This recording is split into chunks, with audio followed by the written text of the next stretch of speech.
Let's get real. Do you ever get hit with a massive case of self-doubt whenever you're leveling up in your business? By the end of this video, I'm going to share with you 4 simple steps to be able to undo all that self-doubt and keep going in action in your business so you can hit those goals. Friends, my name is Lindsay Johnson, the Radical Connector, and I'm here to simplify the way you build your business. For more super simple and easy to implement business building advice, make sure that you like this video, subscribe to my channel, and hit that bell so you're notified when I post new videos every Monday and Thursday. My job today is to help you find ease and confidence when you step out of your comfort zone in your business. Are you ready? Step number 1 is to recognize your signs of self-doubt and understand that everybody's self-doubt shows up differently. For you, it could be something like Netflix and avoid. This is a really common one where we see people binge watch Netflix or get onto social media or do anything else, even clean the bathrooms, anything that they can do to avoid doing the work they have to do. Another thing might be something like comparison. Do you find yourself comparing the work that you're trying to do now to other people's, especially folks who've been doing it for a long time, and you're coming up short? You feel like you're not good enough, and so again, you're starting to avoid. Are you losing sleep at night? Does it continue to consume your thoughts? Are you getting negative self-talk happening? Perhaps everything feels urgent and life and death, and it has to be done right now. You might also feeling yourself at a loss for words and not sure how to get something out or do the thing you're trying to do. You might even find yourself becoming a little overly aggressive and egotistical and getting into that fake it till you make it mindset in order to push yourself into taking action. You might even be feeling overly emotional. Maybe you're feeling sad or frustrated or angry and your emotions are just like at their high end, at their peak because you are raw with that self-doubt and imposter syndrome right now. Whatever the signs are for you, the most important first step is to recognize that you are in a place of self-doubt and imposter syndrome. Step number 2 is to acknowledge what you're feeling. Listen, we cannot deal with what we will not acknowledge. And so it does no good to, as I said earlier, fake it till you make it or just push on through or avoid the whole thing altogether. We can't get stuck in these signs or symptoms of this self-doubt. We need to dig a little deeper and acknowledge what we're feeling so we can address it. Are you feeling insecure, inadequate, confused, overwhelmed, frustrated, not good enough? See if you can dig a little deeper to what you're feeling. Sometimes when I ask somebody, how are you feeling? They might say things like, I feel like I should know this. Well, like you should know this isn't a feeling, but do you know what is? Inadequate. I feel inadequate. You might also say things like, I feel like there's too much on my plate. Okay, that's not a feeling, but you can say, I'm feeling overwhelmed.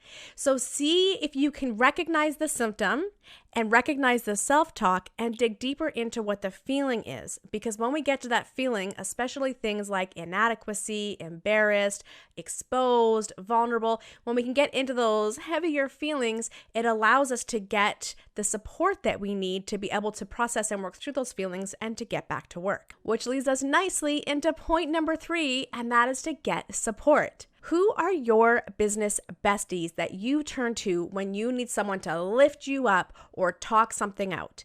Where are the communities that you belong to that allow you the space to connect with others who are probably feeling and have experienced the same thing? That could be in a mastermind that you're a part of. It could literally be your entrepreneurial best friends that you pick up that phone and talk it out with them. Hopefully you've got some sort of really supportive community. And if you haven't yet, you definitely want to come join Rad Connectors.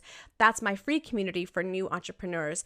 And trust me, when somebody posts in there a vulnerability or a frustration, people are quick to respond and say, it's not just you, I feel the same way. How can I support you? You can also turn to your own coaches or mentors, or if you're a part of some sort of paid group or paid program, same thing, utilize that community to be able to connect.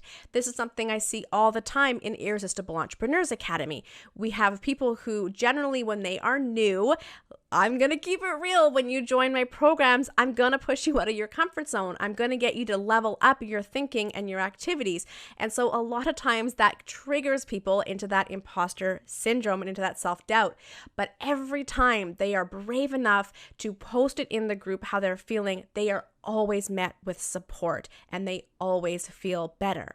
So think about that for yourself. Do you belong to any paid organizations or groups or communities where there are people who are going through the same things you're going through? Get in there and post about it. You will feel so much better after you release it. Get it out of here and out into the world, and then get the support you need from the people who have been where you have been and can help talk you through it and really cheer you on, bolster you up. In fact, I want you to comment below, heck yeah, if you're going to start reaching out to your friends or your entrepreneurial communities more to get that support you absolutely deserve. Which leads us right into step number 4, stay in action.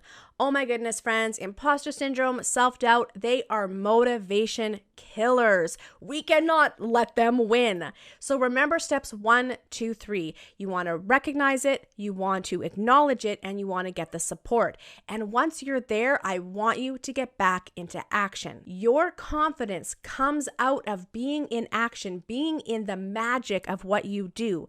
And so we need to get back into action to prove not only is that self-doubt gremlin totally wrong about you, but you need to prove yourself right to yourself that you can do it. In fact, that you are damn good at what you do. So number 4, get back into action and get in the magic of what you do. And by the way, if you are making mistakes, I want you to start saying, yes, I made a mistake. Because here's the thing, when we're out of our comfort zones, when we are getting into a new level of growth and trying new things in our businesses, we demand perfection from ourselves, and that is hogwash. It's never going to happen. You are going to make mistakes when you are leveling up and trying something new. What's important is that you learn from those mistakes and adjust and keep on going. So from today on, I want you to start embracing your mistakes. Every time you try something new and it doesn't go right, I want you to say, heck yeah. Heck yeah! Take the learning and keep on going, because mistakes are proof that you are coming out of your comfort zone and you are leveling up in your business. Now that you know the 4 simple steps to beating self-doubt, recognize the signs, acknowledge what you're feeling, get support, and stay in action, how do you know if you're doing the right action? I want you to click the link below and go download my 4 business building basics every new entrepreneur needs to know. I'm going to take you through what the right actions are so we can make sure that you are actually building your business and earning money for all the hard work you do. And as a super sweet bonus, you're also going to get a 7-day personalized action plan in that course so that you can make sure you are staying in action, doing the right actions. If you haven't already, I want you to click the link below and come join my online community, Rad Connectors. You're going to get access to tons more free training, and as I said, oodles of support from other first-time entrepreneurs just like you who are super eager to connect with you right now. Okay, friends, I have 2 more videos on deck for you, 6 sales call tips for more heck yeah, and drop these 6 low vibe business habits for newbie entrepreneurs. If you want me to cover a specific topic, please put it in the comments below. Remember, if you like this video, hit that like button, subscribe to my channel, and share this video with your business besties. Until next time, friends, I will see you online. Happy connecting.